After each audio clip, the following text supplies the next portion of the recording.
بسم اللہ الرحمن الرحیم۔ گمنام ہیرو کے معزز ناظرین السلام علیکم۔ دوستو لائک ضرور کر دیا کریں، شکریہ۔ آئیے چلتے ہیں کہانی کی طرف۔ اسے آنے دو، میں بھی اسے سمجھاؤں گا۔ مجھے امید ہے کہ کل تک وہ چلنے پھرنے کے قابل ہو جائے گی۔ تم اس کی طرف سے اپنا دل ذرا سخت کر لو، تمہارے سمجھانے سے اس کی موج کیسے ٹھیک ہو جائے گی۔ سلطان شاہ کی آواز میں شبہات کی پرچھائیاں لرزاں تھیں، اس کی آواز یکا یک دھیمی ہو گئی تھی۔ مجھے احساس ہوا کہ باتوں کی روانی میں بہک گیا تھا۔ میں نے جلدی سے کہا، سمجھانے سے موج کا کوئی تعلق نہیں ہے، اسے ہمت کر کے تکلیف کو برداشت کرنا چاہیے۔ میں اسے سمجھاؤں گا کہ اسے اپنے پیر کی رگوں پر زور ڈالنا چاہیے، ورنہ وہ ہفتوں لنگڑاتی رہے گی۔ سنا ہے کہ تمہارا شکار کراچی سے بھاگ کر بینکاک پہنچ چکا ہے۔ میرے جواب سے مطمئن ہو کر اس نے موضوع بدل دیا۔ یہ خبر تم نے کس سے سن لی؟ میں نے قدرے حیرت سے پوچھا۔ آج صبح اول خان سے فون پر بات ہوئی تھی، خبر درست ہے۔ اس کی زبان سے خبر کا ذریعہ جان لینے کے بعد میں نے تصدیق کی۔ وہ یہاں آ گیا ہے، لیکن اس سے ابھی تک میرا سامنا نہیں ہوا۔ سامنا تو ایک ہی بار ہوگا اور وہ فیصلہ کن ثابت ہوگا۔ کاش ایسا ہی ہو، میں نے اپنے دل کی گہرائی سے کہا۔ خدائی فوجدار آ گئی ہے اور فون مانگ رہی ہے، اب تم اس سے بات کر لو۔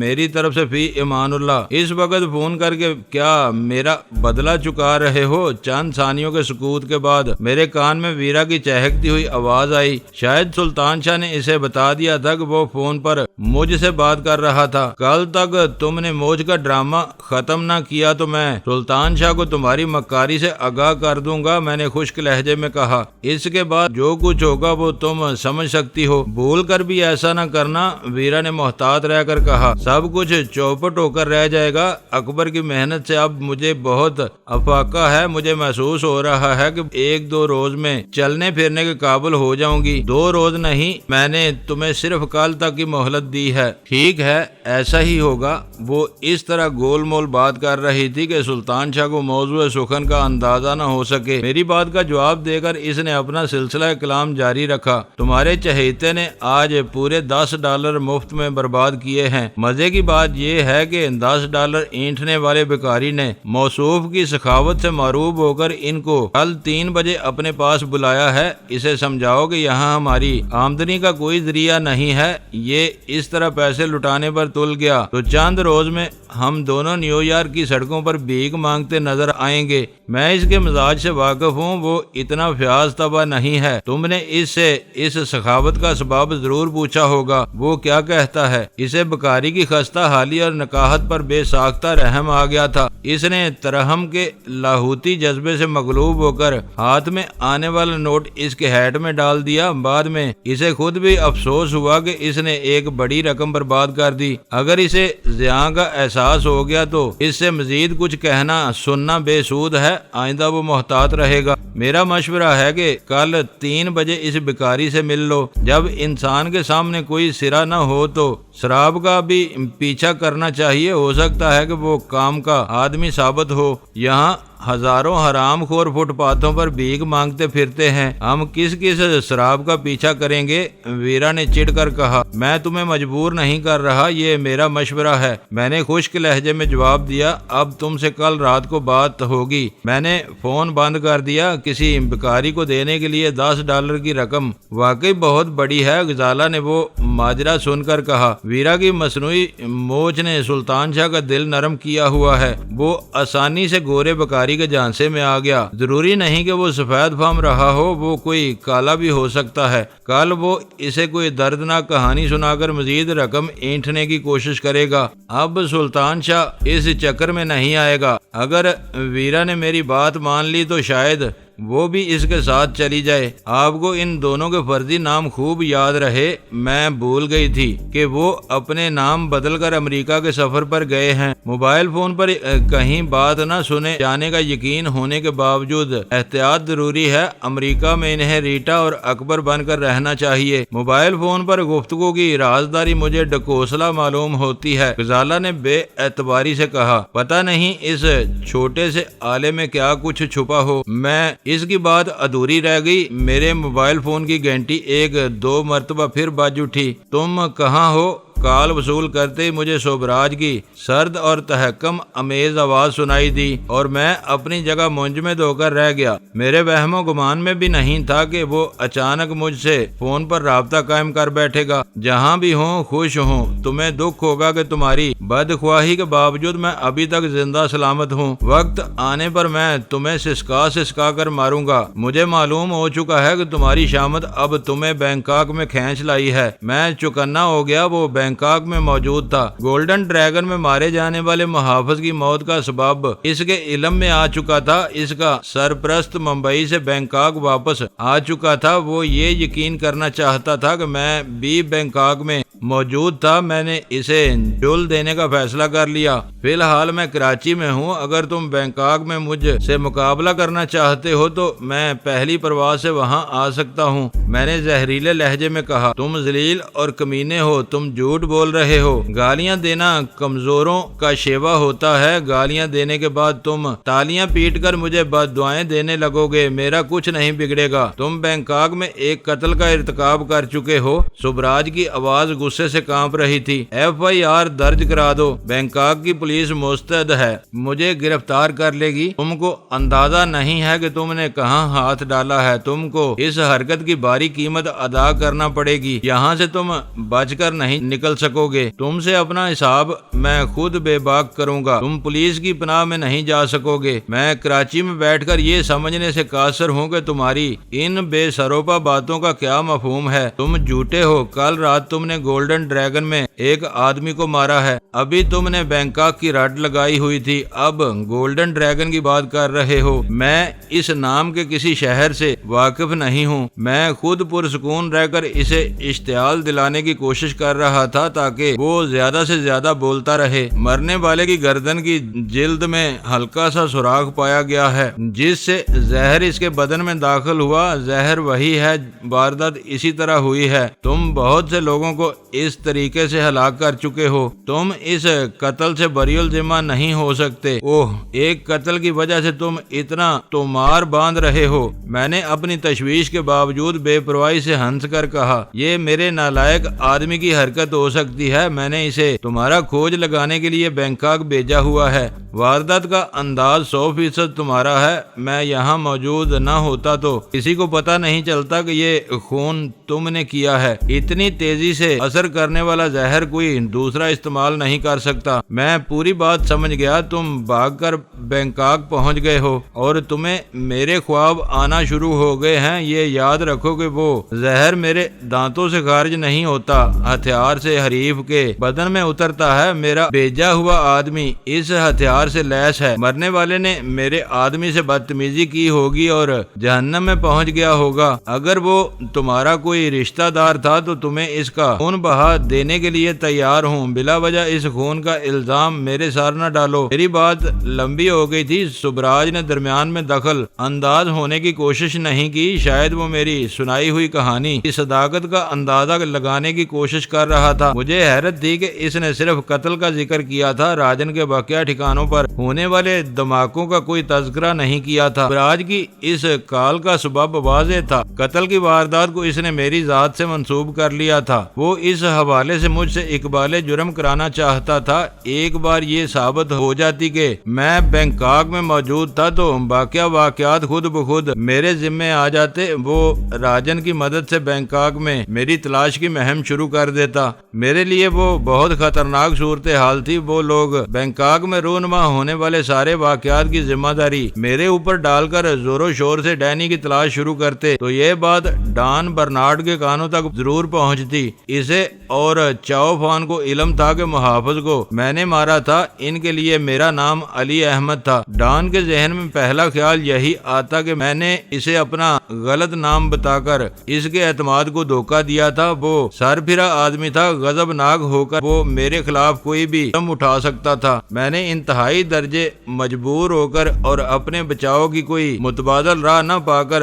گولڈن ڈریگن کے محافظ کو زہریلی انگوٹھی کے ذریعے شکار کیا تھا۔ وہ کام کر گزرنے کے بعد میرے ذہن میں جن بدترین خدشات نے سر ابھارا تھا وہ آخر کار میرے سامنے آ گئے تھے۔ آلہ قتل کی خصوصی نوعیت کی وجہ سے سوبراج کو سوچنے کی صحیح سمت مل گئی تھی۔ تم جھوٹ بول رہے ہو۔ میرے لیے اب تمہاری ہر بات ناقابل اعتبار ہے۔ چند ثانیوں کے غیر محسوس توقف کے بعد اس کی آواز آئی، تمہارے اعتبار نہ کرنے سے میری صحت پر کوئی اثر نہیں پڑتا۔ میں نے بے پرواہی کا مظاہرہ کرتے ہوئے جواب دیا، اسے میں نے مارا ہو یا میرے آدمی نے، بات ایک ہی ہے۔ اگر مرنے والا تمہارے آدمیوں میں سے تھا تو یہ بہرحال میرے کامیابی اور تمہاری شرمناک ناکامی ہے۔ مجھے افسوس ہے کہ یہ بڑا کام میرے ہاتھوں نہیں ہوا۔ وہ میرا نہیں، چھوٹا راجن کا آدمی تھا۔ اس نے میری بات کاٹ کر زہریلے لہجے میں کہا، اس کے ایک ٹھکانے میں خون ریزی کر کے تمہارے آدمی نے شیر کے جبڑوں میں ہاتھ ڈالا ہے۔ اب تم اپنے ہواریوں سمیت چیونٹیوں کی طرح مسل دیے جاؤ گے۔ تم میرے سینے میں شوق کی آگ بھڑکا رہے ہو۔ کاش میں خود بینکاک میں ہوتا اور یہ مقدس کام میں نے اپنے ہاتھوں سے کیا ہوتا۔ میں نے سوچے سمجھے مگر بظاہر بے ساختہ انداز میں بینکاک سے اپنی غیر حاضری پر زور دیتے ہوئے کہا، آؤ تم بھی یہاں آ جاؤ، میں تمہارا انتظار کروں گا۔ اس نے لاشعوری انداز میں میری دلیل کو مانتے ہوئے بڑک کر کہا، میں تم کو اپنے ہاتھوں سے پیوندے خاک کروں گا۔ یہاں کوئی رونے والا بھی نہیں ملے گا، فکر نہ کرو، میں پہلے سے کرائے پر رونے والوں کا بندوبست کر لوں گا۔ تو کون ہے بے؟ یکا یک میرے کانوں میں ایک بدلی ہوئی باری آواز گونجی۔ سوبراج نے اپنا موبائل فون کسی اور کو دے دیا تھا۔ میں ایک لمحے کے لیے سناٹے میں آ گیا۔ سوبراج کے برعکس نئے آدمی کا لب و لہجہ بہت توہین آمیز تھا۔ میں نے ترکی بہ ترکی جواب دینے کا فیصلہ کرتے ہوئے کہا، جو شخص اپنے باپ کو نہ پہچانے اسے حرامی کہا جاتا ہے۔ کیا بک رہا ہے؟ میں تیری ایسی کی تیسی کر دوں گا۔ میرے جواب نے اسے آپے سے باہر کر دیا اور اس کے منہ سے مغالطات کا ایک طوفان ابل پڑا جس میں میرا نام بھی شامل تھا۔ Very good. اس کی غلط گالیوں میں وقفہ آتے ہی میں نے اس کی جلاہٹ سے محظوظ ہوتے ہوئے کہا، اپنی اصلیت معلوم ہوتے ہی تجھے میرا نام یاد آ گیا۔ اب اپنا نام بھی بتا دے تاکہ مجھے معلوم ہو سکے کہ میں کس نالائق سے بات کر رہا ہوں۔ میرا نام چھوٹا راجن ہے، راجن، جسے سن کر بڑے بڑوں کو پسینے آ جاتے ہیں۔ تو میرے سامنے آ جائے تو میں ابھی تیری تکا بوٹی کر دوں گا۔ ذات کا قصاب معلوم ہوتا ہے، میں چھوٹوں کے منہ نہیں لگتا۔ تیرا کوئی بڑا راجن ہے تو فون اسے دے دے۔ بزدلوں کی طرح فون پر اول فول بک رہا ہے۔ ہمت ہے تو میرے سامنے آ، پھر دیکھوں گا تیری ماں نے تجھے کتنا دودھ پلایا ہے۔ آج کل بچے ڈبے کے دودھ پر پلتے ہیں اور توا نہ ہوتے ہیں۔ میں نے اس کا مضحکہ اڑایا تو سامنے آمنے مقابلہ کرنا چاہتا ہے تو اپنے بینکاک کے بل سے نکل کر کراچی آ جا۔ تیرے ہاتھ پیر توڑ کر ریڑھی پر نہ ڈال دوں تو میرا نام ڈینی نہیں، لنگڑے لولے راجن کی ریڑھی دھکیل کر سوبراج صدا لگائے گا تو دن بھر میں اچھی کمائی ہو جائے گی۔ میں ہر بار گھما پھرا کر اس ایک نقطے پر زور دے رہا تھا کہ اس وقت میں بینکاک میں نہیں کراچی میں تھا۔ سوبراج کے بعد راجن نے بھی اس پر کوئی سوال نہیں اٹھایا تھا۔ میں کیڑوں مکوڑوں پر اپنا وقت برباد نہیں کرتا۔ اس بار راجن کا لہجہ کس حد تک نارمل ہو گیا، اسے اندازہ ہو چکا تھا کہ فون پر اس کی بد کلامی رائیگاں جا رہی تھی۔ مشتعل ہو کر وہ میرا کچھ بھی نہیں بگاڑ سکتا تھا۔ یہ تیری اور سوبراج کی لڑائی ہے، وہ اب میرا مہمان ہے۔ کسی نے اس کی طرف ٹیڑھی آنکھ سے دیکھا تو میں اس کی دونوں آنکھیں نکال دوں گا۔ بیبی کلب اور دوسرے 3 ٹھکانوں پر بربادی نازل ہوئے کافی دیر ہو چکی تھی۔ یہ فرض کرنا ناممکن تھا کہ راجن کو ان واقعات کی خبر نہ ملی ہو۔ مجھے حیرت تھی کہ سوبراج کی طرح اس نے بھی اپنی اشتعال امیز گفتگو میں ان 4 واقعات کے بارے میں کوئی مبہم ترین اشارہ نہیں کیا تھا۔ ایک سبب یہ بھی ہو سکتا تھا کہ وہ ان واقعات کو الگ الگ دیکھ رہے ہوں۔ گولڈن ڈریگن سے انہیں ایک سراغ مل گیا تھا، اس لیے وہ میرے پیچھے لگ گئے تھے۔ بقیہ 4 دھماکوں کے بارے میں وہ یہ سوچ بھی نہیں سکے ہوں گے کہ بینکاک کے 4 مختلف ٹھکانوں پر بیک وقت دھماکوں کی منصوبہ بندی میرے بس کی بات ہو سکتی ہے۔ تیرے آدمی کو میں نے مارا ہو یا میرے آدمی نے، بات ایک ہی ہے۔ میں نے اپنا حساب کھول لیا ہے اور تو ایک آدمی کے خسارے میں جا چکا ہے۔ اس کی لاش ٹھکانے لگائے گا تو میں بینکاک پہنچ کر تیرے لیے مزید لاشوں کا بندوبست کر دوں گا۔ براج پر اس وقت نحوست کے سائے لہرا رہے ہیں۔ تو اس کی مہمانداری سے کنارہ کش نہ ہوا تو اس کے ساتھ خود بھی ڈوب جائے گا۔ میں دیکھوں گا کہ کون کس کو ڈبوتا ہے۔ یہ کہہ کر اس نے میرے انجام کے بارے میں مغالطات کا سلسلہ شروع کر دیا۔ وہ مجھے ایسے مقامات پر پہنچانے کے ہذیانی دعوے کر رہا تھا جہاں وہ مر کر بھی رسائی حاصل نہیں کر سکتا تھا۔ آخر کار وہی ہوا جس کا آپ کو اندیشہ تھا۔ غزالہ نے میرا حوصلہ بڑھانے کے لیے میٹھی مسکراہٹ کے ساتھ کہا، اب سوبراج کے ساتھ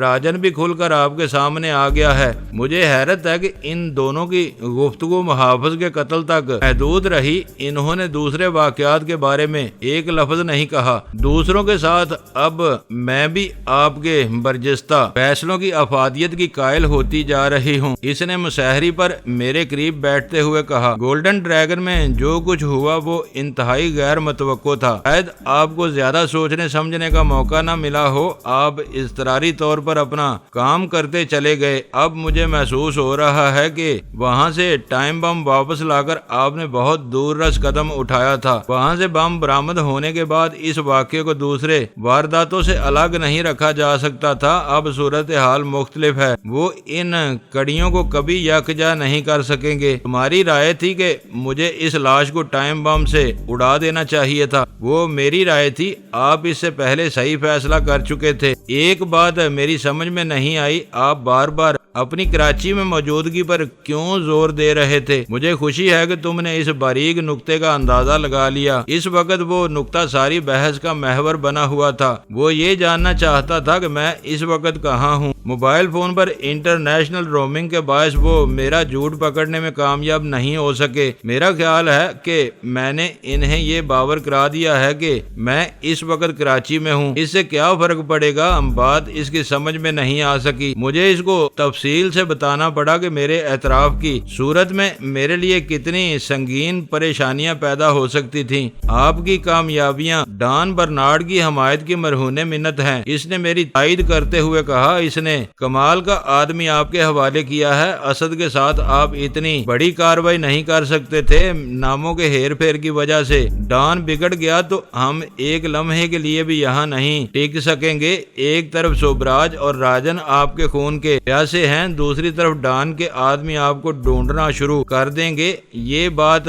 میں نہیں سمجھ سکی تھی۔ ڈان گوشہ نشین ہے مگر اب بھی اس کے ہاتھ بہت لمبے ہیں۔ چوفان جیسا خطرناک آدمی بلا وجہ اس کی اطاعت نہیں کر رہا۔ شاید ایسے موقعوں کے لیے کہا جاتا ہے کہ ہاتھی مر کر بھی 1.25 لاکھ کا ہوتا ہے۔ اس نے ہنستے ہوئے تبصرہ کیا۔ میں محسوس کر رہا تھا کہ سوبراج اور راجن سے فون پر میری گفتگو ہونے کے بعد غزالہ بہت زیادہ خوش مزاجی کا مظاہرہ کر رہی تھی۔ اس طرح وہ میری اس کوفت کو دور کرنے کی کوشش کر رہی تھی جو ان سے گفتگو کے نتیجے میں ہوئی تھی۔ چوفان سے میری ملاقات ہو گئی۔ سوبراج کا فون آ گیا مگر اسد اب تک غائب ہے۔ پتہ نہیں وہ کہاں پھنسا ہوا ہے۔ مجھے اس کی طرف سے تشویش لاحق ہو رہی ہے۔ میں نے فکر مندانہ لہجے میں رسانیت سے کہا، آپ بلا وجہ پریشانیوں کو پالتے پوستے ہیں، اسے فون کیوں نہیں کر لیتے؟ میں سب کچھ کر سکتا ہوں۔ سوال یہ ہے کہ اس نے مجھ سے رابطہ کیوں نہیں کیا؟ گولڈن ڈریگن والے واقعے کے بعد اسے صبح کے 11 بجے کا شدت سے انتظار تھا۔ اب 12 بج چکے ہیں اور اس کا دور دور تک کوئی پتہ نہیں ہے۔ ہمارے درمیان اس معاملے پر کچھ دیر تک بحث ہوتی رہی۔ اسد کی طرف سے میرے ذہن میں طرح طرح کے وسوسے سر ابار رہے تھے۔ آخر میں نے غزالہ کے ایما پر اسے فون کرنے کا فیصلہ کر لیا۔ میں نے ہوٹل کے فون پر اس کے گھر کے نمبر سے ابتدا کی۔ وہاں گھنٹیاں بجنے کی آواز سنائی دیتی رہی، کوئی جواب نہیں ملا۔ میں نے اس کے دفتر کا نمبر ملایا، وہاں بھی وہی صورتحال درپیش تھی۔ وہ دونوں میں سے کسی ٹھکانے پر نہیں تھا۔ آپ ادھر ادھر کیوں بھٹک رہے ہیں؟ اس کا موبائل نمبر کیوں نہیں ملاتے؟ میری 2 ناکام کوششوں پر غزالہ کے صبر کا پیمانہ لبریز ہو گیا۔ میں اس وقت عجیب ذہنی کیفیت میں مبتلا تھا۔ غزالہ کے ٹوکنے پر مجھے احساس ہوا کہ مجھے سب سے پہلے اس کا موبائل نمبر ملانا چاہیے تھا۔ میں نے اپنا موبائل فون نکال کر موبائل پر 2 گھنٹیاں بجیں اور پھر دوسری طرف سے سلسلہ منقطع کر دیا گیا۔ بے اختیار میرا دل دھڑک کر حلق میں آ گیا۔ مجھے پہلا گمان یہ ہوا کہ اسد دشمنوں کی قید میں جا چکا تھا۔ اس کا موبائل فون کسی اور کے قبضے میں تھا۔ اس نے فون کھلا رکھا تھا۔ لیکن آنے والی کال وصول نہیں کر رہا تھا۔ اسد کے موبائل فون پر ایک نئی آواز سن کر اس کا کوئی بھی دوست یا شناسا شکوک و شبہات کا شکار ہو سکتا تھا۔ میں دوبارہ اس کا نمبر ملا رہا تھا کہ اچانک کمرے میں رکھے ہوئے فون کی گھنٹی بج اٹھی۔ موبائل بند کر کے میں فون کی طرف جھپٹا اور ریسیور اٹھا لیا۔ میں ہوٹل کی لابی میں تھا۔ تمہاری کال وصول نہ کر کے میں نے تمہارے کچھ پیسے بچا دیے ہیں۔ میرے کان میں اسد کی چہکتی ہوئی آواز آئی، کیا میں اوپر آ سکتا ہوں؟ تم نے میرا آدھا خون خشک کر دیا، جلدی اوپر آؤ۔ اس نے واقعی میری بلکہ اول خان کی خاصی بچت کی تھی۔ میرے فون پر کراچی کا نمبر چل رہا تھا۔ رومنگ کی وجہ سے وہ نمبر بینکاک میں کراچی کی طرح کارآمد تھا۔ میں کراچی میں کسی سے بات کرتا تو وہ لوکل کال شمار ہوتی، لیکن بینکاک میں بیٹھ کر وہیں کے کسی فون پر بات کرنا میرے لیے بہت مہنگا تھا۔ ایسی ہر کال کراچی سے بینکاک کے لیے غیر ملکی کال کے زمرے میں آتی۔ شاید میں نے لاشعوری طور پر اسی وجہ سے اسد کی تلاش کے لیے اپنا موبائل فون استعمال نہیں کیا تھا۔ وہ جواز ضرور تھا، لیکن اس میں زیادہ جان نہیں تھی، کیونکہ اس کا موبائل نمبر ہوٹل کے فون سے بھی ملایا جا سکتا تھا۔ اصل بات یہ تھی کہ اسد کے غائب ہونے کی وجہ سے میرا دماغ تقریباً معاف تھا۔ اسد چند منٹ میں اوپر آ گیا۔ وہ ایک مرتبہ پھر ہمارے لیے لذیذ پاکستانی کھانے لے کر آیا تھا۔ تم عجیب آدمی ہو، صبح سے اب تک کہاں غائب تھے؟ اسے دیکھتے ہی میں نے اپنے دل کا غبار ہلکا کرتے ہوئے سوال کیا۔ بابی، کیسا برا وقت آ گیا ہے، وہ میرے بجائے غزالہ سے مخاطب ہو کر بولا۔ لوگ آنے والے مہمان سے اس کی خیریت دریافت کرنے کی بجائے باز پرس کرنے لگے ہیں۔ تمہیں معلوم ہے کہ آج 11 بجے کا وقت ہمارے لیے کتنا اہم تھا؟ سب معلوم ہے، مگر یہ معلوم نہیں تھا کہ صبراج صبح سویرے میرے گھر پہنچ جائے گا۔ اس کی زبان سے وہ انکشاف سنتے ہی میں بھونچکا رہ گیا۔ اسے تم سے کیا کام پڑ گیا تھا؟ اسد ایک جہاں دیدہ سیکرٹ ایجنٹ تھا۔ اس نے ایک کرسی سنبھال کر اپنی نگاہیں میرے چہرے پر مرکوز کر دیں اور دھیرے سے کہا، اسے ڈینی کی تلاش ہے۔ مجھے اس کی چبھتی ہوئی نگاہوں سے بے چینی سی ہونے لگی۔ اتنی سی بات تم اتنے پراسرار انداز میں کیوں بتا رہے ہو؟ میں نے پوچھا۔ اسے 100% یقین ہے کہ کل رات کو ڈینی گولڈن ڈریگن میں تھا اور اسی نے وہاں کے ایک محافظ کو مارا ہے۔ اس کی سنجیدگی میں کوئی فرق نہیں آیا۔ تم میری ساتھ موجود تھے، تم کو معلوم ہے کہ وہ میرے ہاتھوں مارا گیا تھا۔ صبراج کا دماغ چل گیا ہے، مگر تم مجھے کیوں اس طرح گھورے جا رہے ہو؟ کیا تم واقعی ڈینی نہیں ہو؟ اس نے چبھتے ہوئے لہجے میں سوال کیا۔ میں ڈینی پر لعنت بھیجتا ہوں، اس کی وجہ سے تم میری شناخت پر کیوں شبہ کر رہے ہو؟ وہ بتا رہا تھا، اور یہ بات میں بھی جانتا ہوں کہ ڈینی کے 2 خاص ہتھیار ہیں، بیم گن اور بہت تیزی سے اثر کرنے والا محافظ اسی زہر کا شکار ہوا ہے۔ اوہ، تو یہ کہو کہ صبراج نے تمہارے دل میں بھی شک کا بیج بو دیا ہے؟ شک کی بات نہیں ہے، وہ میری بات کاٹ کر درمیان میں بولا۔ ہم ایک ساتھ کام کر رہے ہیں، تم مجھے جان چکے ہو، مجھے یہ جاننے کا حق ہے کہ تم کون ہو۔ میرے لیے یہ بہت بڑا اعزاز کی بات ہوگی کہ تم ڈینی ہو اور میں تمہارے ساتھ کام کر رہا ہوں۔ بلا وجہ سنجیدہ ہو رہے ہو۔ میں علی احمد ہوں، میرے لیے جلال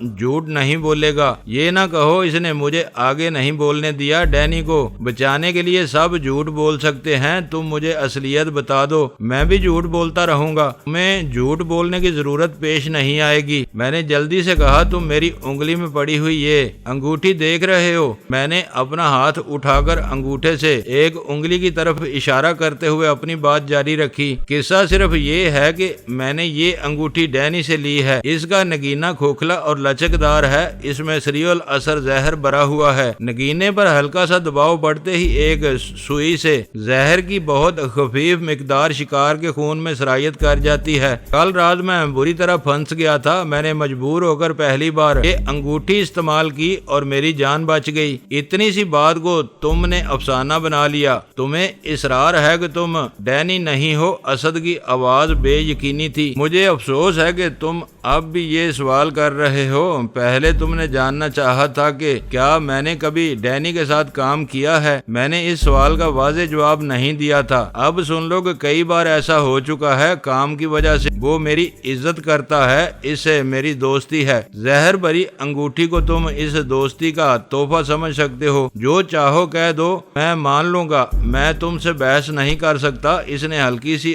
آزردگی سے اپنے سر کو ایک طرف جنبش دے کر کہا، تم کیا قصہ لے کر بیٹھ گئے؟ یہ بتاؤ کہ شوبراج تمہارے گھر کیسے پہنچ گیا؟ غزالہ نے موقع کی نزاکت بانپ کر اپنی ٹانگ اڑا دی۔ میں تمہیں بتا چکا ہوں کہ میری اور اس کی پرانی شناسائی ہے، اس نے مزاحمل انداز میں کہا۔ وہ پاکستان کے ایک عزت دار سیاستداں کی حیثیت سے یہاں آتا تھا تو اسے پورا سرکاری پروٹوکول دیا جاتا تھا، مجھے بھی اس کا خیال رکھنا پڑتا تھا۔ اس سے میری دوستی نہیں تھی، لیکن وہ مجھ سے کسی حد تک بے تکلف ضرور تھا۔ اسے تمہارے گھر کا پتہ کیسے معلوم ہو گیا؟ میں نے پوچھا۔ ماضی میں بارہا اس کے ساتھ رہا، کئی بار اس نے اپنی گاڑی میں مجھے میرے گھر کے باہر اتارا تھا، وہ جگہ اس کی دیکھی بالی تھی، گھر کے اندر وہ آج پہلی بار آیا۔ تم نے اسے جتا دیا کہ تم اسے ایک مفرور ملزم سمجھتے ہو، اس کی ضرورت پیش نہیں آئی، وہ خود اپنی صفائیاں پیش کر رہا تھا، پاکستان اور پاکستانیوں کو برا بھلا کہہ رہا تھا۔ ڈینی کے بارے میں معلومات حاصل کرنے کے لیے وہ تمہارے پاس کیوں آیا؟ اس کو معلوم ہے کہ میں بینکاک میں انٹیلیجنس بیورو کا یک نفری دفتر چلا رہا ہوں، اس کا خیال ہے کہ IB